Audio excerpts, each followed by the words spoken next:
है 12 दिसंबर। देखते हैं आज का न्यूज़पेपर। सबसे पहले उत्तर प्रदेश समेत 6 राज्यों में बढ़ाई गई SIR की समय सीमा। ये क्या है, जानते हैं इनके बारे में। देखिए, उत्तर प्रदेश में अब 26 दिसंबर तक जमा होंगे गणना फॉर्म। मध्य प्रदेश व छत्तीसगढ़ में 18 दिसंबर तक। देखिए, चुनाव आयोग ने उत्तर प्रदेश, मध्य प्रदेश, छत्तीसगढ़, तमिलनाडु सहित 6 राज्यों व केंद्रशासित प्रदेशों में मतदाता सूची के विशेष सघन पुनरीक्षण SIR की अवधि बढ़ाने का फैसला लिया है। तो यही है, ठीक है, SIR वोट से संबंधित है। आगे हम बढ़ेंगे थोड़ा सा।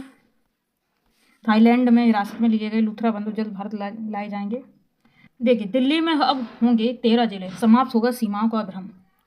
13 जिले और 39 सब डिवीजन, सभी जिलों में मिनी सचिवालय भी होंगे। 22 से बढ़कर 39 हुई सब रजिस्टर कार्यालयों की संख्या। दिल्ली के प्रशासनिक ढांचे को मजबूत बनाने का निर्णय वर्षों से लंबित था, जिसे किसी भी सरकार ने निपटने का प्रयास नहीं किया। हमारी सरकार ने मात्र 10 माह में इस लक्ष्य को पूरा किया। यही सब बता रही हूँ मैं। आप लोग इतना याद रखें, जितना मैंने ये इतना बताया आपको, बस। बाकी पूरी न्यूज़ पढ़ने में टाइम वेस्ट नहीं करना है। देखिए, सारनाथ के बौद्ध स्मारक को धरोहर सूची में शामिल करने की तैयारी। हाल ही में दीपावली के त्यौहार को यूनेस्को की सूची में किया गया है शामिल। अगले साल जून जुलाई में यूनेस्को की होने वाली बैठक में होगा ये फैसला, ठीक है। दीपावली के त्यौहार को विश्व धरोहर की सूची में शामिल कराने के बाद अब सारनाथ के बौद्ध स्मारकों में शामिल किए जाने की तैयारी है दोस्तों, ठीक है। तैयारी है दोस्तों, बस इतना याद रखना है। इथेनॉल मिश्रित पेट्रोल पर्यावरण अनुकूल, किसानों को हो रहा है लाभ। सरकार, देखिए, सरकार ने गुरुवार को कहा इथेनॉल मिश्रित पेट्रोल से किसानों को बहुत लाभ हुआ है। इस 1.40 लाख करोड़ रुपए से ज़्यादा की विदेशी मुद्रा की बचत हुई है।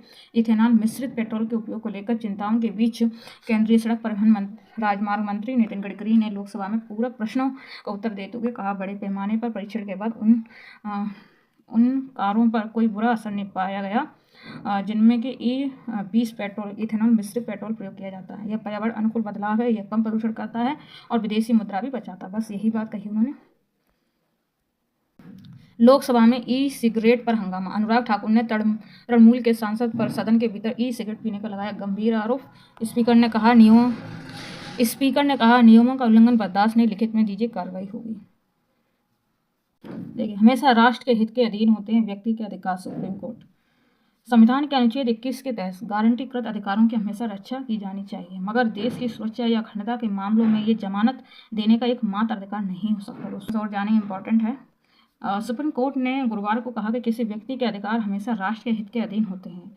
कोर्ट ने इस बात पर भी जोर दिया कि संविधान के कुछ 21 के तहत गारंटीकृत अधिकारों की हमेशा रक्षा की जानी चाहिए, लेकिन ऐसे मामलों में जहां देश की सुरक्षा या अखंडता पर सवाल उठता है तो यह जमानत देने का एकमात्र अधिकार नहीं हो सकता। जस्टिस संजय करोल और जस्टिस एन कोटेश्वर सिंह की पीठ ने यह टिप्पणियां CBI की अपील पर सुनवाई के दौरान की है। यह अपील बंगाल के पश्चिम मिदनापुर जिले में 2010 में ज्ञानेश्वरी एक्सप्रेस के पटरी से उतरने के मामले में कुछ आरोपितों को दी गई जमानत के खिलाफ दायर की। भारत के AI इकोसिस्टम को लेकर माइक्रोसॉफ्ट प्रतिबंध। नडेला, कहा भारत में बड़े पैमाने पर बुनियादी ढांचे में कर रहे हैं निवेश। माइक्रोसॉफ्ट के चेयरमैन एवं CEO सत्य नडेला ने गुरुवार को कहा कि कंपनी भारत के AI इकोसिस्टम को लेकर प्रतिबंध है और बड़े पैमाने पर बुनियादी ढांचे में निवेश कर रही है। आगे देखते हैं। सरकार मणिपुर में सद्भाव को बढ़ाने और सुरक्षा सुनिश्चित करने के लिए प्रतिबद्ध, मुर्मू कह रही हैं। देखिए, राष्ट्रपति ने कहा कि मुझे उस पीड़ा का आभास है जिससे मणिपुर के लोग गुजरे हैं। 1180 करोड़ रुपए की लागत वाली 14 परियोजनाओं की रखी आधारशिला मणिपुर में। अगले साल रेल यात्रियों के लिए ई-बाइक रेंटल सेवा। ये क्या है, जानते हैं। रेल यात्रियों की अंतिम छोर तक पहुंच आसान बनाने के लिए देश भर के प्रमुख स्टेशनों पर ई-बाइक रेंटल सेवा शुरू करने जा रहे हैं। वर्ष 2026 तक इसे चरणबद्ध तरीके से पूरे देश में लागू किया जाएगा। इससे यात्रियों के स्टेशन से सीधे शहर के किसी भी इलाके तक जल्दी, सस्ते, बिना प्रदूषण वाले साधन से पहुंचने की सुविधा मिलेगी। पहली सेवा केरल के कोझिकोड स्टेशन से गुरुवार को प्रारंभ की गई है। रेलवे द्वारा अधिकृत निवेदक को रेंटल लाइसेंस जारी किया गया है। दोस्तों, अमेरिकी सैटेलाइट को अंतरिक्ष में ले जाएगा बाहुबली LBM-3। देखिए क्या है बाहुबली प्रक्षेपण यान की खूबियाँ। Geosynchronous satellite launch vehicle, GSLV MK3 भी कहा जाता है इसको। 4000 किलोग्राम वजन वाले पेलोड जियोशिकोनस ट्रांसफर ऑर्बिट GTO में ले जा सकता है। 3 चरणों वाला यह रॉकेट पिछले महीने स्वदेशी संचार उपग्रह CMS-03 को कच्चा में ले गया था। 8000 किलोग्राम तक के पेलोड अर्थ LEO में ले जाने में सक्षम है। 2023 में चंद्र मिशन के दौरान चंद्रमा के दक्षिण ध्रुव पर सफलतापूर्वक उतर चुका है बाहुबली रॉकेट। 4410 किलोग्राम वजनी CMS-03 भारत का सबसे भारी स्वदेशी संचार उपग्रह है। इसको आप नोट कर लेना, ठीक है। आगे देखिए। 6.5 टन वजनी सैटेलाइट के साथ 15 दिसंबर को रवाना होगा। भारत का सबसे शक्तिशाली रॉकेट लॉन्च व्हीकल मार्क 3 है। ये भी फैक्ट्स आप नोट कर लेना, ठीक है। 2047 तक जीडीपी में मैन्युफैक्चरिंग क्षेत्र का होगा 25% योगदान। ग्रामीण क्षेत्रों में लगातार बढ़ रही है क्रय शक्ति। नाबार्ड की रिपोर्ट देखिए, 80% ग्रामीण परिवारों ने 1 वर्ष पहले के मुकाबले ज़्यादा खरीद की है। ये इंपॉर्टेंट है, इसको आप नोट करना जरूर दोस्तों, ठीक है। देखिए, उपभोग पर खर्च किया जा रहा है मासिक आय का 67% हिस्सा। मासिक आय में सरकारी सब्सिडी का 10% योगदान है। देखिए, जीएसटी दरों में कटौती से सरकार ने पूरे देश में मांग में तेजी आने की उम्मीद जताई है। इस बीच राष्ट्रीय कृषि एवं ग्रामीण विकास बैंक नाबार्ड का ताज़ा अध्ययन बताता है कि जीएसटी दरों में कमी से पहले ही ग्रामीण भारत में मांग की रफ्तार तेज है। नाबार्ड की तरफ से गुरुवार को 8वें चरण के ग्रामीण आर्थिक स्थिति एवं भावना सर्वेक्षण, ठीक है, RECSS, ठीक है, के अनुसार पिछले 1 साल में ग्रामीण परिवारों की खर्च करने की क्षमता इच्छा दोनों में उल्लेखनीय बढ़ोतरी हुई है।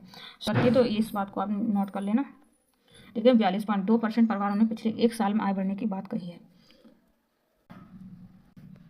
नेपाल में संविधान संशोधन की रूपरेखा हुई तैयार। नेपाल में अंतरिम सरकार JNZ के आंदोलनकारी नेताओं के साथ बनी सहमति के आधार पर जल्द ही संविधान में संशोधन की प्रक्रिया शुरू होगी। तो JNZ याद रखना नाम, ठीक है। और ठीक है, ये बता दिया मैंने। संविधान संशोधन के बिंदुओं पर JNZ युवाओं के प्रतिनिधियों और सरकार के बीच कई बैठकों के बाद बुधवार रात सहमति बनी है। टाइम ने आर्किटेक्ट्स ऑफ AI को पर्सन ऑफ द ईयर नामित किया है। टाइम पत्रिका ने गुरुवार को आर्किटेक्ट्स ऑफ AI को 2025 के लिए पर्सन ऑफ द ईयर नामित किया है। पत्रकार ने 2025 को वह वर्ष बताया जब AI की क्षमता तेजी से सामने आई और पीछे मुड़ना असंभव। टाइम ने इंटरनेट मीडिया पर पोस्ट में कहा है वाली मशीन का युग लाने, मानवता को विस्मित और चिंतित करने, वर्तमान को बदलने और संभावनाओं से परे जाने के लिए आर्टिफिशियल इंटेलिजेंस के वास्तुकार टाइम के 2025 के पर्सन ऑफ द ईयर है। पत्रकार ने जानबूझकर तकनीक के बजाय उन व्यक्तियों को चुना जिन्होंने आर्टिफिशियल इंटेलिजेंस की कल्पना की, उसे डिजाइन किया और विकसित किया है।